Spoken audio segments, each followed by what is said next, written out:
Mr. President, thank you so much for having me here today. I am so honored to be here to talk about an issue that is deeply personal to me, addressing the high cost of insulin and to tell my story.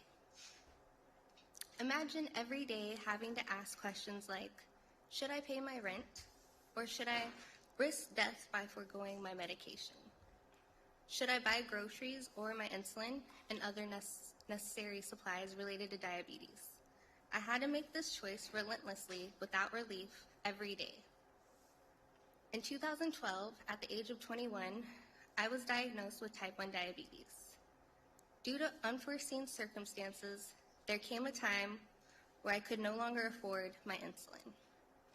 I was forced to ration my supply of drug that is as vital to me as water. I felt myself growing weaker and weaker each day. I could actually feel myself slowly dying. One day I was rushed to the hospital where they told me I was in diabetic ketoacidosis, a life-threatening and potentially deadly complication of my illness. I slipped into a diabetic coma and I could have died. This was a terrifying incident. I was ashamed that I couldn't afford my life-saving medication. I didn't want to ask for help. I shouldn't have to ask for help.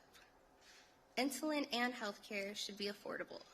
Ever since my diagnosis, the cost of my diabetic medicine has dictated everything from what kind of job I can take, whether I can set aside some money for savings. Thankfully, I am now able to afford my insulin through my employer benefits. I'm fortunate, but I know there are thousands of people facing this struggle. The reality is that 1 in 4 patients with diabetes has had to ration insulin due to high drug pricing. President Biden gets it. He has a plan to not only save me and millions of people like me money, but also to give us the certainty, the ability to control our health without our health controlling us. For me, President Biden's Build Back Better Act would mean peace of mind. I know how fast our circumstances in life can change, in addition to my illness. I am plagued with the fear that I may not be able to afford my insulin again. I want to see a future where young people like me don't have our lives revolve around our prescription drugs, and we don't have to make career and life choices around insurance benefits. That's why I'm so grateful for President Biden's leadership on tackling the high cost of prescription drugs, particularly insulin. And now, it's my honor to introduce my new friend, President Joe Biden.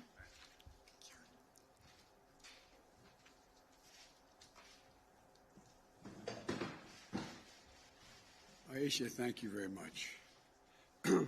Your story is important and for everyone to hear. And thank God you're with us today. Today, I'd like to talk about how we're going to help millions of Americans protect and preserve their health and live with the dignity of knowing that they can care for themselves and their loved ones, all by making the cost of prescription drugs much more reasonable. At the outset, I want to be clear. We acknowledge the groundbreaking, life-saving work that many pharmaceutical companies are doing. Look no further than the vaccines and the treatments they're manufacturing and delivering that are helping fight this pandemic. Our miraculous therapies have, in some cases, turned diseases that were once considered death sentences into treatable conditions. But we can make a distinction between developing those breakthroughs and jacking up prices on a range of medicines which have been on the market for years without making a substantive and substantive change in the medication itself, the medicine itself. Here in America, it will not surprise you to know that we pay the highest prescription drug prices of any developed nation in the world. Let me say that again. We pay the highest prescription drug prices of any developed nation in the world. That may surprise you. What may surprise you is we pay about 2 to 3 times what other countries pay for the same drug.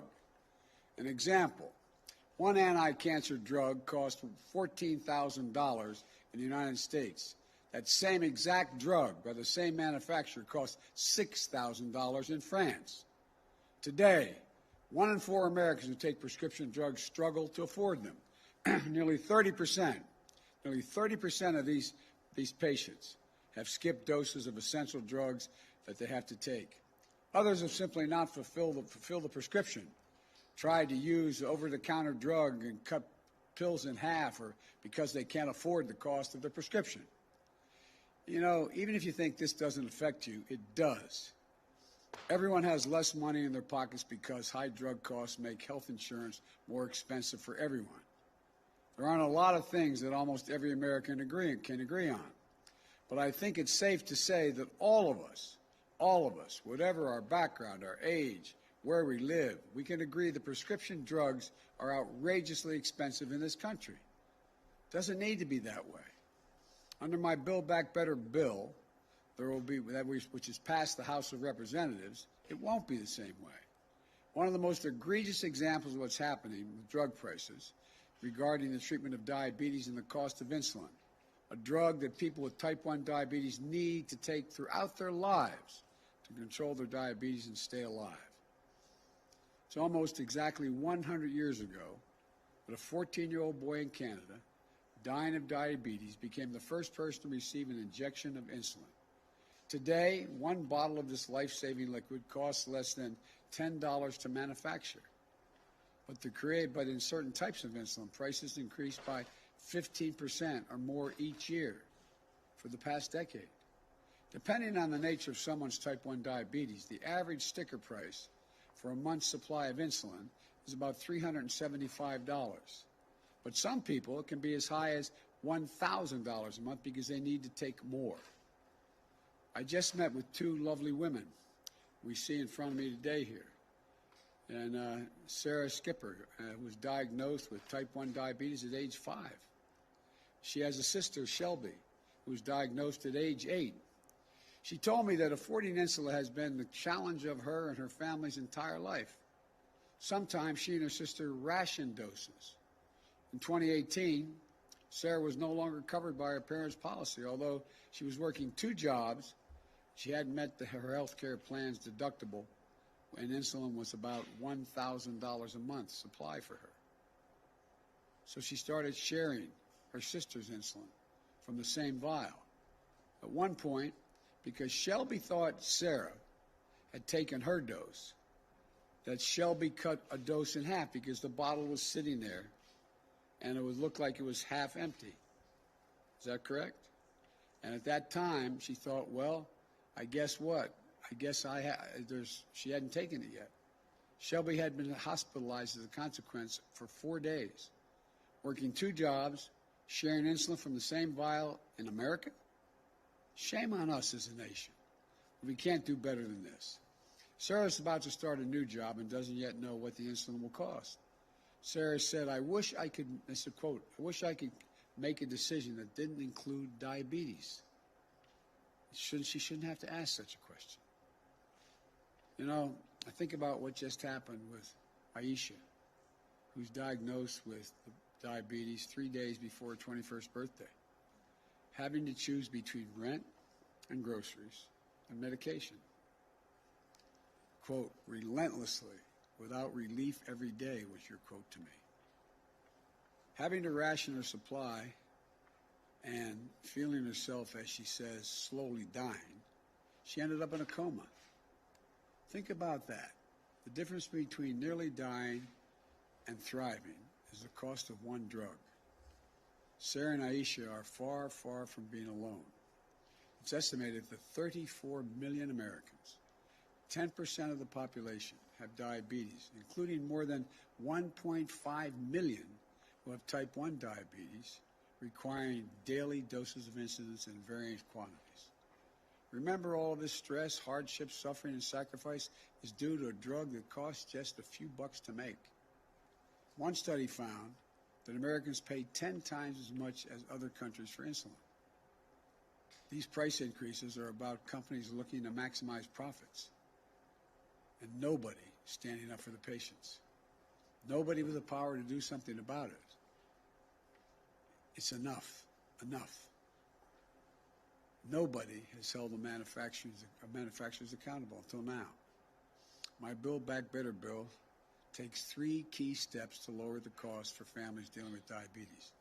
First, we're going to cap cost sharing for insulin at $35 per month. That means you can't get charged more than $35 at a pharmacy counter for your insulin. That's across the board. Whether you get health insurance through your private policy, the Affordable Care Act marketplace, or through Medicaid, nobody is going to pay more than $35 for each month for insulin. Second, for people who don't have health insurance, we're helping you get insurance. That way, people with diabetes can get protected with that $35 copay cap. People who are uninsured today can visit healthcare.gov to check out the options. In many cases, people can get a full health care plan, including coverage for insulin and other prescription drugs, doctor visits, and hospitalizations for less than $10 a month if you sign up for the plan. If you live in a state that has refused to expand Medicaid under the Affordable Care Act, my Build Back Better bill is going to fix that as well. These changes are going to ensure access to affordable coverage for millions more Americans and help more people with diabetes get coverage they desperately need. Third, we're going to end the days when drug companies could increase their prices with no oversight and no accountability. Going forward, drug companies that increase their prices faster than inflation are going to face a steep excise tax. In other words, if you're saying to we're saying to drug companies, if you're finally doing it because to be accountable, when your prices to the American people go up, you're going to be accountable. This is important, not only from a health standpoint, but from the standpoint of personal dignity. Imagine if you're a parent of one of the roughly 200,000 young people in this country that suffer from type 1 diabetes. Imagine if you can't afford their insulin. It's not only a risk to your child's life, it deprives you of your dignity. Just imagine, as a parent, having a child with type 1 diabetes and not a damn thing you can do about making sure they have it. You've sold what you can sell. You don't have the money to get it done. Well, my plan addresses an additional fear patients face, which is that when their children are starting their careers and are no longer eligible in their parents' health care plan, they'll be able to get insulin they need. Outrageous costs affecting everyone across the board, spanning every kind of condition and disease. I remember what it was like when my mom, when she got older and moved in with us. Her prescription drugs were thousands of dollars on a monthly basis. Fortunately, I had 3 other siblings, and we collectively had the means to chip in, so she didn't have to exhaust all of her savings and sell whatever she had left to make sure she could get her drug costs covered. So I'm committed to using every tool I have to lower prescription drug costs for Americans, consistent with the drug companies getting a fair return on their investment. To really solve this problem, we need the Senate to follow the House of Representatives' lead and pass my Build Back Better bill. In addition to the specific progress that the Build Back Better bill is going to make for families facing diabetes, it will also take the additional step of lowering drug costs for people on Medicare. Right now, the only thing Medicare is not allowed to negotiate, they can negotiate the cost of doctor's visits, hospitalization, all the rest. The one thing they can't, as a matter of law, they are not allowed to negotiate the price for prescription drugs. For everything else, doctor's visits, crutches, they can negotiate. My plan gets rid of that prohibition.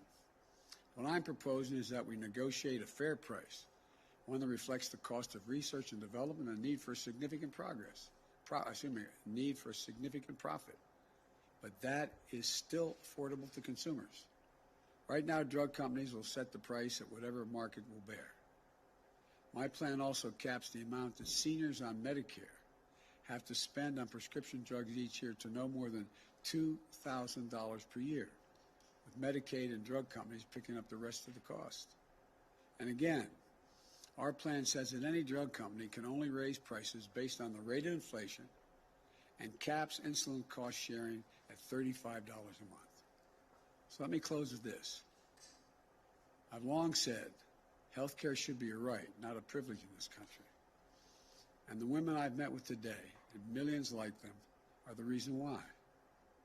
People for whom the cost of one drug is the difference between hope and fear, life and death, dignity and dependence. We're closer than ever to passing my Build Back Better bill and providing people suffering from diabetes and so many other diseases the medicines they need and the dignity they deserve to be able to afford them. This is not a partisan issue. Diabetes, Alzheimer's, cancer, so many other diseases, they don't care if you're a Democrat or Republican. It's not about whether or not your loved ones can afford a prescription drug you need. So we need Congress to finish the job, to come together and make a difference in people's lives. I want to thank both the guests here today for being so straightforward with me. We had a good conversation in the office before coming over here. I admire you both. I admire you both. And as my grandpa used to say, with the grace of God and the goodwill of the neighbors, we're going to get this done. So you don't have to worry every single day about what you're going to be able to do. God bless you all and God protect our troops. Thank you so much.